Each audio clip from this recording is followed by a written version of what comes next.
most watched newscast in America. And now, ABC's World News Tonight has won the Emmy for Best Live News Program for the third year in a row. Live 5 or 6 weather coverage you can count on. Right now on News Channel 6 at 11, an Aiken County child shot to death in her home.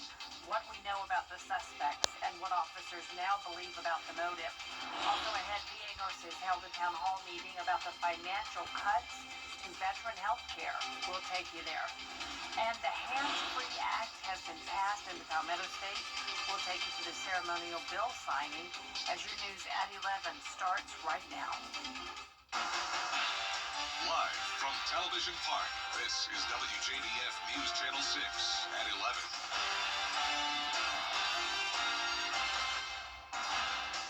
Good evening, everyone. I'm Jenny Montgomery. Thanks so much for joining us. Coverage you can count on begins with new information in the shooting death of 10-year-old Lavinia Lone in Aiken County. The sheriff announcing 5 people are now charged in her murder. Isabella Moody reports. More than a month after the death of Lavina Lowe, Aiken County Sheriff Marty Sawyer announcing 5 arrests. Brandon Pollard, Timothy Harris Jr. are both charged with first-degree murder. Tremaine Wilson is charged with murder. All 3 are facing criminal conspiracy charges. The other 2 suspects, Redarius Blocker and Quincy Dunbar, are also charged with criminal conspiracy. Dunbar is also charged with accessory to murder. Throughout our investigation, we committed every available resource to finding those responsible for this senseless and cowardly act of violence. Sheriff Sawyer says the shooting came in retaliation of the murder of Trenard Shepard on June 22nd. He says the person the suspects intended to shoot had not lived in the home for a year and a half. And our investigators have connected the two, and evidence shows that these gang-banging cowards fired into the residence where the 10-year-old girl slept in her bed, killing her as a retaliation for the Sarah Street shooting. They attacked a house full of innocent people. During Thursday's announcement, Sawyer encouraged the community to help reduce gang violence by letting police know when they see something. Until the community steps up and assists law enforcement, and until people get sick and tired of these gangbangers shooting up innocent victims, it's not going to change. Lavina Lowe's great aunt says the family is still coping with their loss, but happy the arrests have been made. On behalf of our family, of our precious baby, known as Muffin, we want to thank every law enforcement that put in tireless nights and hours to make sure that those arrests were appropriate. My niece, nephew have struggled for the last 35 days, but on yesterday, the news was given, and we had a celebration at her gravesite. Sheriff Sawyer says there's still at least 1 suspect who may be connected to this case. It's time now for a first check of the weather. Here's our chief meteorologist, Jenna Petracci. Well, we started out our Thursday nice and dry, but some storms rolled in tonight, and they produced a lot of lightning and some very heavy rain. And all of that heavy rain led to around 2.5 to 3.5 inches recorded around McDuffie and parts of Columbia County. This was an aerial flood advisory. It's about to expire in a few minutes as that rain has now ended. But you can see here on Live Viper 6 around Augusta and towards the north, just a few spotty light showers. We're only watching 1 area of heavy rain and lightning now, so that's good news. I'm expecting it to wrap up completely by around 12:30 in the morning. Light showers here, though, around Edgefield, Aiken County, and then down into Burke County. That's where we're seeing that stronger activity right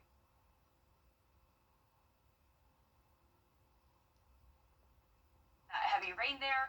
And here's a look further down towards the south. You can see light showers around Jefferson County over towards Johnson and a few downpours into Emmanuel County. But here's a look at our Terry Lambert Hyundai Skyview cam. It is soaked out there in downtown Waynesboro. As for our almanac, we had a low of 75 and a high of 97 in Augusta, another above average day. And right now, those temperatures are anywhere from the mid 70s through mid 80s. 76 in Augusta, 82 in Aiken. A little bit breezy out there with winds out of the south. And by tomorrow morning, we'll have calm winds, mostly clear skies, and get down to 75. I'll have more details on your forecast coming up, but back to you, Jenny. All right, Jenna, thanks. Augusta's mayor says the group looking at recommending changes to the city charter needs to stay the course. Mayor Garnett Johnson led the push to create the Charter Review Committee to work with the UGA experts to improve city government. But the group is facing criticism for infighting, not making progress, and a lack of trust with many in the community. The mayor says he is not dismayed by what's happening. Not at all. You know, as I mentioned, I imagine this process being very emotional and very contentious, and it is that. There's a lot of emotions, a lot of contentions in our government. So this process, I didn't expect to be any different, but I'm elated that it's continuing. I'm elated that we're having conversations about how we make Augusta better. Mayor Johnson offering a reminder that any changes recommended by the committee will have to be approved by the voters. VA registered nurses hosting a town hall meeting in response to the administration's actions against federal workers and cuts to veterans' health care. Hannah McDonald has the story. The National Nurses Organizing Committee, along with community members and other organizations, gathered to discuss protecting the VA along with federal workers and veteran care. Dozens gathered at the Transforming Lives Baptist Church to listen to different people from the organization speak about their experiences. Irma Westmoreland with National Nurses United tells me how these cuts can affect the nurses' quality of care. I don't care how many times you say that we are not cutting services to the veteran.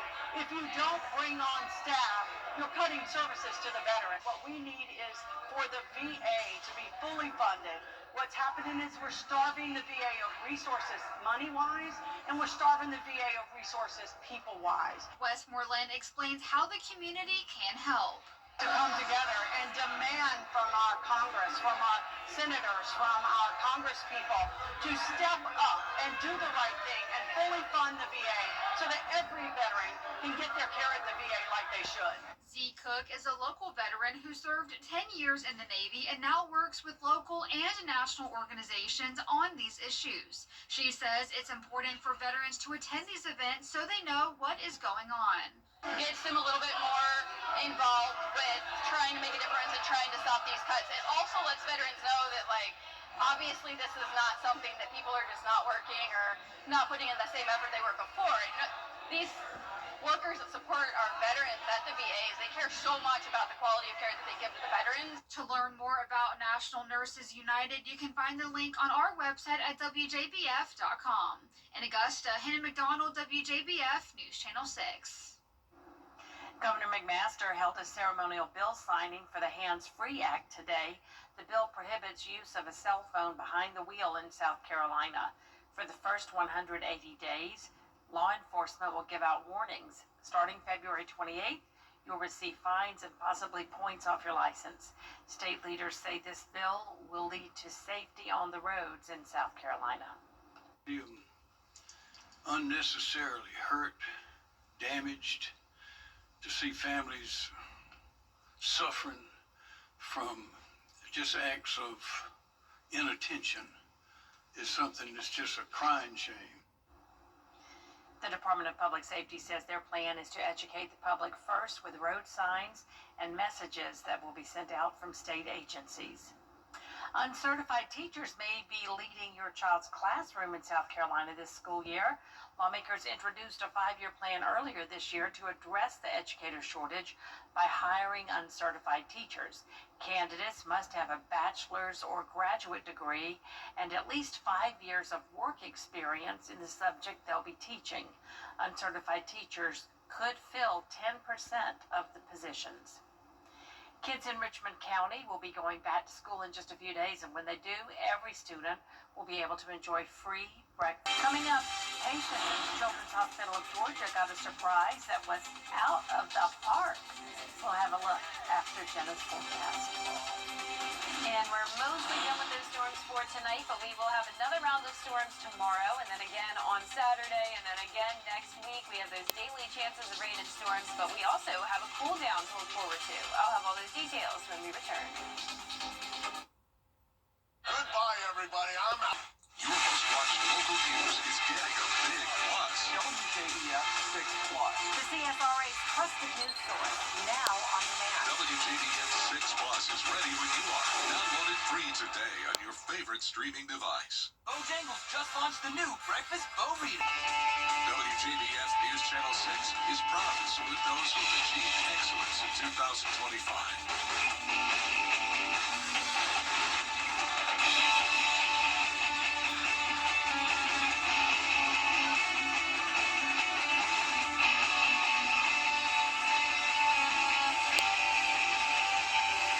Congratulations, you are the best of the class. Get epic discounts up to 75% off, from electronics to home decor to everything in between. It's a new deal every week. Just scan the QR code or enter WJBF.com and click on Marketplace to start saving now. Get clear, accurate stories that don't waste your time at WJBF.com. Weather headlines on News Channel 6, brought to you by Southpaw Roofing. Now, your most accurate forecast with WJBF Live Viper 6. Welcome back. Some of us had a very stormy night with these heavy downpours and frequent lightning strikes. Things are definitely starting to look better, especially north of I-20. It's just a few light showers. That aerial flood advisory will be expiring in the next 3 minutes. It's really just Burke County that's seeing that heavy rain and frequent lightning now. Luckily for downtown Waynesboro, the lightning looks to be to your east and to your west, but it's missing town. This is going to be headed down towards Jenkins County next, so heads up down there. There's the lightning we've been watching all night long. This is our Terry Lambert Hyundai Skyview cam. Roads are soaked there in downtown Waynesboro. 76 degrees, feeling like 75, a northeast wind of 7 miles per hour. It's a muggy night. Lots of rain that came through, and now the temperatures have cooled off because of it. We're sitting at 74 in Washington and Crawfordville. You can see where the rain hasn't quite hit yet. We're still in those mid-80s down towards the southeast, 86 in Swainsboro. So the rain will last until around 12:30, so just around an hour to an hour and a half more. By the time you're headed out the door tomorrow morning, we'll have mostly clear skies, lots of sunshine to kick off our Friday. And then once we get into the afternoon and evening, you know the drill. Showers and storms pop back up again, and it will be another hot day. All week long, it's been hot, and August 1st is no different. The heat stress potential is once again there, and we'll have a heat advisory in effect until 8 o'clock. Heat index up to around 110. And on top of that, we have a threat of severe weather. Damaging wind gusts are possible across the CSRA, and there will be a higher threat of some flash flooding in our South Carolina counties. Still can't rule it out for the entire CSRA, but I'll definitely be watching those South Carolina counties, and you'll see why when you take a look at our future cast here. Here's tomorrow at noon, a dry start to the day, but once we get to around 1, 2 o'clock, storms will start to develop. And even though it'll be very hit or miss isolated activity, these storms could really pack a punch again with some heavy rain. But very spotty activity through around 6, 7 o'clock. Then check out our South Carolina counties. This is why we have that flash flooding threat. Heavy rain looks to be coming through all evening long, past midnight even. So we'll be watching that for you, and then we'll be watching the weather very closely this weekend as well, as it's going to be a soggy setup. The reason we're seeing the storms tomorrow is because of a cold front passage. That'll become stationary to the south of us. So here's Saturday. By the evening hours, widespread showers and storms across the area, especially in our southern line counties. That's where we'll start to see that higher threat of flash flooding by the time we get to Saturday. And then even overnight into Sunday morning, still widespread rain. This could be heavy around Sunday morning. There's 8 a.m. But then I'm expecting it to become lighter throughout the day on Sunday as some drier air starts to filter in. So Saturday does look to be the wetter day, but from Friday through Sunday overall, we're talking around 1 inch to 2 inches of rain. Of course, places that see storms develop could get higher amounts, maybe up to 3 inches. But another big story this weekend will be the cool down, going down to 85 on Saturday, 83 on Sunday. And then even into next week, we're still seeing those highs below average, climbing into the upper 80s and then eventually low 90s to end the week, and rain chances every single day. Now back to you, Jenny. All right, Jenna, thank you. Today, patients at CHOG got a visit from some special guests. Members of the Augusta Green Jackets came by to hang out with the kids and give them some encouragement. The team is holding a jersey auction to benefit those patients at an upcoming game. And that was probably the coolest feeling I've had in a long time. Just the excitement that knowing that you brought that excitement to someone. And be with them and help kind of make their days a little bit better. I think it's huge for me. I think it honestly does more for me than it does for them.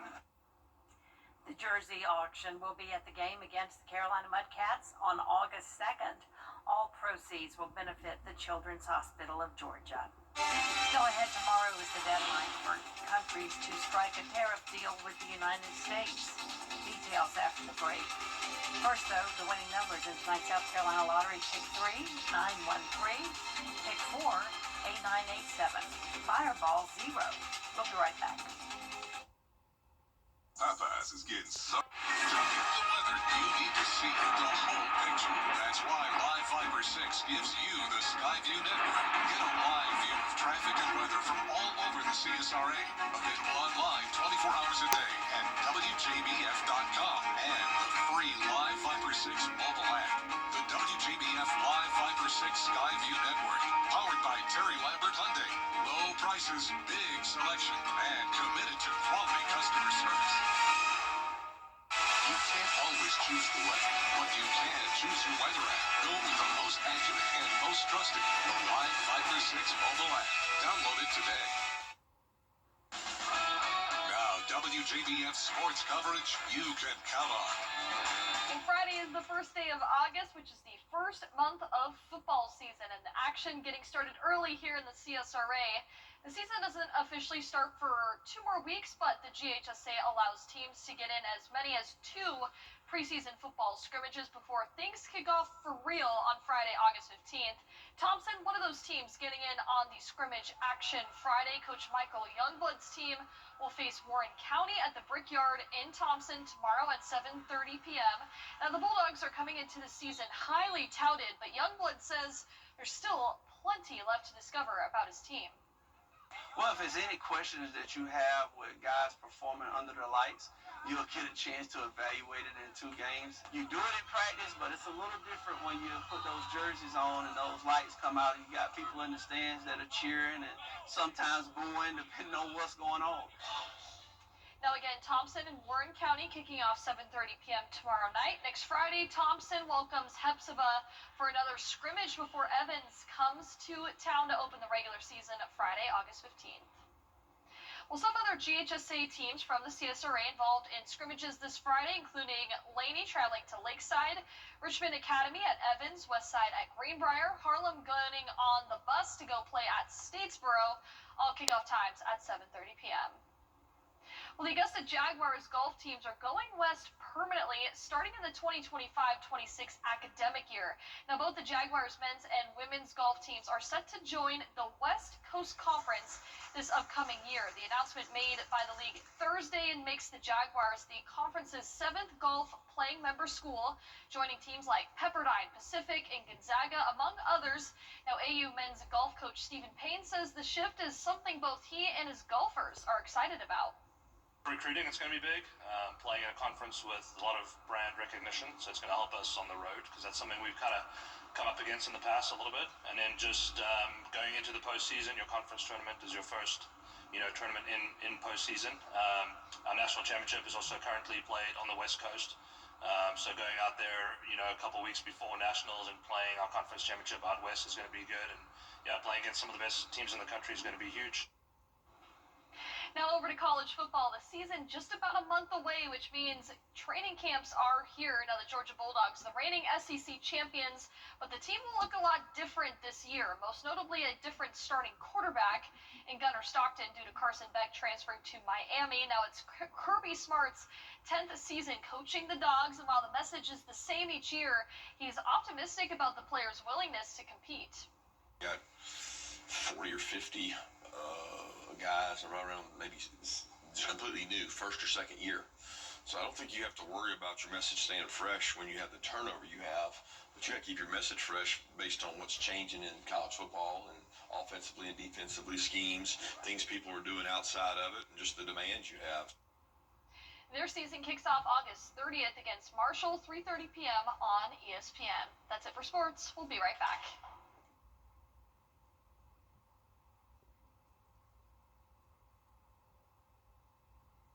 Bojangles just launched the new breakfast burrito. Sausage gravy. The CSRA is full of amazing women. Women who inspire. Women who innovate. Women who lead. That's why News Channel 6 brings you Women to Watch.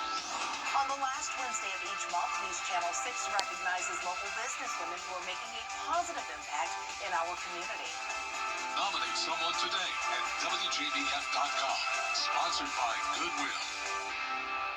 Kick off your Saturday mornings with the most trusted team in local sports. Preview all of the weekend action and recap all of the big plays with Gianna Cephalou and Gabriel Stovo. 6 Sports Saturday, Saturday mornings at 9:30 on News Channel 6. Get the latest video in one click at WJBF.com. Our 10-day forecast is showing another hot day tomorrow, a high of 96, but then we cool down by 10 to 15 degrees this weekend. Rain chances go up significantly on Saturday, light rain on Sunday, and then rain chances into next week as we stay below average, upper 80s to low 90s. The term world's oldest baby may seem odd, but a baby born Saturday to a couple from Ohio is truly the world's oldest. Now, stay with me here. Thaddeus Pierce was originally an embryo created by in vitro fertilization and frozen 31 years ago. Lindsay and Tom Pierce, who you see right there, adopted and implanted the embryo last year, and it grew to become little Thaddeus. But the story doesn't end there. The woman who donated the stored embryo had another one implanted, and it grew up to become baby Thad's 30-year-old sister. Wow, that is just a crazy concept. That's a lot to take in right there. That's a lot to take in. Yeah, we have to leave little maps and string to figure that out. That's our folks now, everybody. Thank you for watching. Make sure you download our mobile app for breaking news and weather. Have a great night.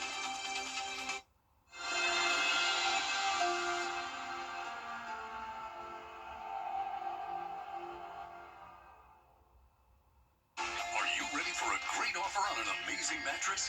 Actually, make that your choice of 3 top-of-the-line mattress brands from Rooms to Go.